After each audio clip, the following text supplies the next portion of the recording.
Cinema రంగంలో అత్యంత ప్రతిష్టాత్మకంగా భావించే జాతీయ చలనచిత్ర పురస్కారాలను కేంద్ర ప్రభుత్వం ప్రకటించింది.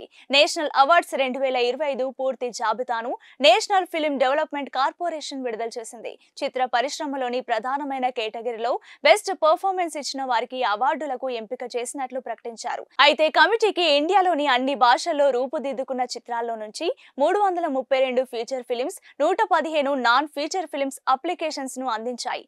అన్ని విధాలుగా పరిశీలించిన తర్వాత కేటగిరీల వారీగా అవార్డ్స్ ను అందించారు. అయితే తెలుగు ప్రేక్షకుల గుండెల్లో చోటు దక్కించుకున్న ఈ చిత్రాలకు మాత్రం కమిటీ ప్రాధాన్యత ఇవ్వకపోవడం పట్ల సినీ ప్రియులు అసంతృప్తి వ్యక్తం చేస్తున్నారు. 2023లో ప్రధానంగా దక్షిణాదిలో ముఖ్యంగా తెలుగు నుంచి బలగం చిత్రం సెన్సేషన్ క్రియేట్ చేసింది. జబర్దస్త్ కమెడియన్ వేణు తొలి దర్శకత్వంలో బయటకు వచ్చిన ఆణిముత్యం ఈ చిత్రం. తెలంగాణ కల్చర్ ను చూపించిన ఈ చిత్రానికి ప్రేక్షకుల నుంచి పెద్ద ఎత్తున ప్రశంసలు అందాయి. థియేటర్లోనూ బ్రహ్మాండమైన ఆదరణ దక్కింది. పలు అవార్డ్స్ ను కూడా ఈ చిత్రం దక్కించుకోవడం విశేషం.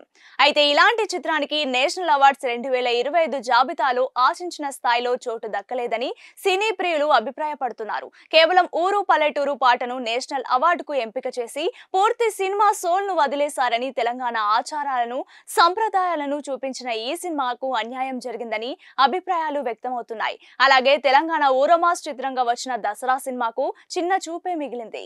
అంతేకాదు నాని నుంచి వచ్చిన హాయ్ నాన్న తెలుగు ప్రొడక్షన్ హౌస్ లో రూపుదిద్దుకున్న ఆలోచనాత్మకమైన చిత్రం, సోషల్ మెసేజెస్ ఇచ్చిన చిత్రం సార్, యాక్షన్ పరంగా విజువల్స్ పరంగా ప్రొడక్షన్ వాల్యూస్ ను చూపించిన సెన్సేషన్ క్రియేట్ చేసిన సలార్ చిత్రాన్ని కూడా గుర్తించకపోవడంతో నెటిజన్లు ఫైర్ అవుతున్నారు.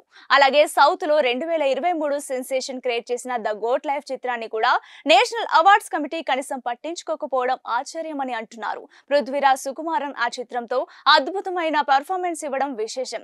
ఆ పాత్ర కోసం ఏకంగా 20-30 కిలోల బరువు కూడా తగ్గారంట. మరోవైపు తమిళంలోని జైలర్ విడుదల పార్ట్ 1, లియో వంటి బ్లాక్ బస్టర్ ఫిల్మ్స్ ని కూడా పట్టించుకోలేదనే చర్చ నడుస్తోంది. ఇక దీంతో సౌత్ ఇండస్ట్రీకి నేషనల్ అవార్డ్స్ లో మొండి చేయి మిగిలిందని సినీ ప్రియులు భావిస్తున్నారు. అది మ్యాటర్.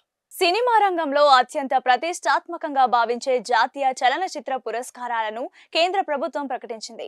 నేషనల్ అవార్డ్స్ 2025 పూర్తి జాబితాను నేషనల్ ఫిల్మ్ డెవలప్మెంట్ కార్పొరేషన్ విడుదల చేసింది. చిత్ర పరిశ్రమలోని ప్రధానమైన కేటగిరీలో బెస్ట్ పర్ఫార్మెన్స్ ఇచ్చిన వారికి అవార్డులకు ఎంపిక చేసినట్లు ప్రకటించారు. అయితే కమిటీకి ఇండియాలోని అన్ని భాషల్లో రూపుదిద్దుకున్న చిత్రాల్లో నుంచి 332 feature films, 115 non feature films applications ను అందించాయి. అన్ని విధాలుగా పరిశీలించిన తర్వాత కేటగిరీల వారీగా అవార్డ్స్ ను అందించారు. అయితే తెలుగు ప్రేక్షకుల గుండెల్లో చోటు దక్కించుకున్న ఈ చిత్రాలకు మాత్రం కమిటీ ప్రాధాన్యత ఇవ్వకపోవడం పట్ల సినీ ప్రియులు అసంతృప్తి వ్యక్తం చేస్తున్నారు. 2023లో ప్రధానంగా దక్షిణాదిలో ముఖ్యంగా తెలుగు నుంచి బలగం చిత్రం సెన్సేషన్ క్రియేట్ చేసింది. జబర్దస్త్ కమెడియన్ వేణు తొలి దర్శకత్వంలో బయటకు వచ్చిన ఆణిముత్యం ఈ చిత్రం. తెలంగాణ కల్చర్ ను చూపించిన ఈ చిత్రానికి ప్రేక్షకుల నుంచి పెద్ద ఎత్తున ప్రశంసలు అందాయి. థియేటర్లోనూ బ్రహ్మాండమైన ఆదరణ దక్కింది. పలు అవార్డ్స్ ను కూడా ఈ చిత్రం దక్కించుకోవడం విశేషం.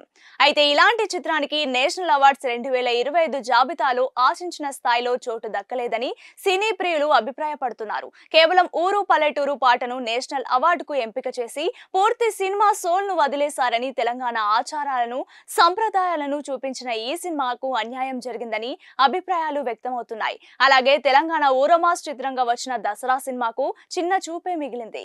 అంతేకాదు నాని నుంచి వచ్చిన హాయ్ నాన్న తెలుగు ప్రొడక్షన్ హౌస్ లో రూపుదిద్దుకున్న ఆలోచనాత్మకమైన చిత్రం, సోషల్ మెసేజెస్ ఇచ్చిన చిత్రం సార్, యాక్షన్ పరంగా విజువల్స్ పరంగా ప్రొడక్షన్ వాల్యూస్ ను చూపించిన సెన్సేషన్ క్రియేట్ చేసిన సలార్ చిత్రాన్ని కూడా గుర్తించకపోవడంతో నెటిజన్లు ఫైర్ అవుతున్నారు.